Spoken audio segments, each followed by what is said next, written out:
It's really easy to feel overwhelmed trying to keep up with everything going on these days. Yeah, definitely. So that's why we're here. We take one thing and really try to understand it. Yeah. And today we're looking at these hands-off protests, particularly around April 5th, 2025. You sent over a really interesting set of search terms. Right. I thought they were pretty fascinating. Yeah, and the biggest thing that stood out was how often hands-off appeared. Yeah, that was huge. Along with different dates and locations. And this suggests there may have been a series of events. Yeah. Maybe across different areas that people were trying to understand and follow. Absolutely. So we're going to cut through the noise and figure out what these searches tell us. Sounds good. So hands-off seems to be the big thing here, right? It's in almost every search. Yeah, exactly. What do you think we can learn just from that phrase being repeated so often? It's like, you know how when there's a big protest, there's usually a simple slogan, like Black Lives Matter or Make America Great Again. Yeah. Well, hands off seems to be it here. Oh, so it's like the unifying idea. Exactly. Yeah. And the interesting thing is that hands off can mean a lot of things. It's true. Like it could be about personal freedom. Yeah. Or the government staying out of things. It's kind of vague, but that's maybe why it worked. So a lot of different groups could all rally behind it. Exactly. Like they all wanted something. Yeah. But they wanted the government or whoever to keep their hands off. Right.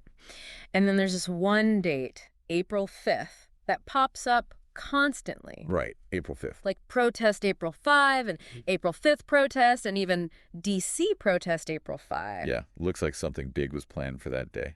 What are some possible explanations for everyone focusing on that one date? Well, it could have been a big national day of protest. Okay. Like everyone decided that was the day to come together. Right. Or maybe there was a specific event planned in D.C. that everyone was going to go to.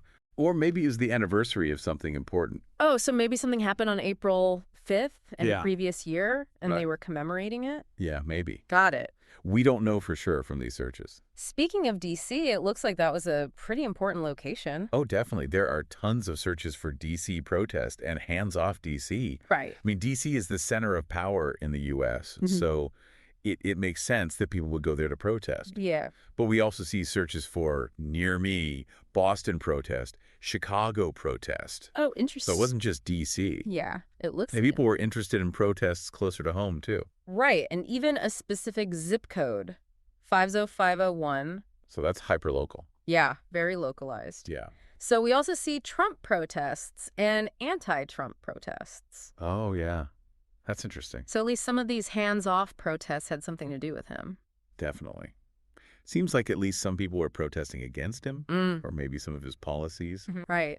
But the searches don't really tell us exactly what they were upset about. And it just shows us that he was a factor in all of this. That's a really good point. It just shows us kind of the general sentiment and not the specifics. But then there's hands-off 2025 and hands-off rally, which seems to suggest this was bigger than just a few isolated events. Right. Hands off 2025 makes it sound like it was a whole movement. Yeah. And rally implies an organized gathering. Yeah. So maybe something was going on all year. Makes sense. Not just on April 5th. And then there's the term indivisible. Right. And that's actually a specific political group. Yeah.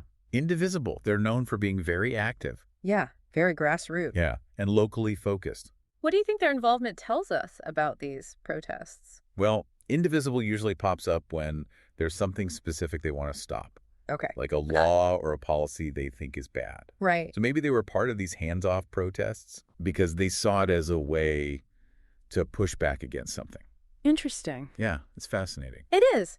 And you know, it's interesting that people were specifically searching what is hands-off protest and what is the hands-off protest about? Yeah, what do you make of that? Like maybe people saw the slogan but didn't really understand what it was about. That makes sense. Right. Like it makes sense. It's vague. Yeah. So they needed more information. Right. We also see protest signs and specifically anti-Trump protest signs, which gives us a little visual, right? Oh, yeah. Signs are so important at protests. Yeah. It's how they get their message across. Exactly. And anti-Trump protest signs just reinforces that political angle we talked about. Yeah, it shows how people were expressing those feelings in a visual way. Exactly. You know, making them really visible. Right. And lastly, we see the search term Axios. Right, Axios. Which suggests this news outlet was probably covering these protests. Yeah. Axios is a pretty big deal. So if they were writing about it, Yeah. then these protests must have been pretty significant. Right. They wouldn't write about just anything. Exactly. They have to choose what to cover. Yeah. And so to wrap all of this up, Yeah.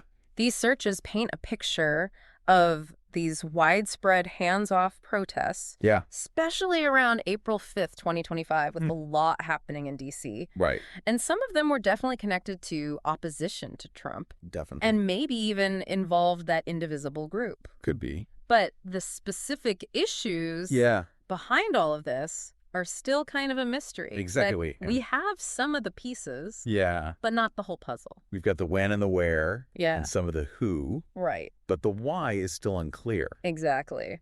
So that's the question we leave you with. Yeah. What could have caused so many different people in so many different places to rally around this hands-off message? It's a good question. What would you look into to try to figure out the real story?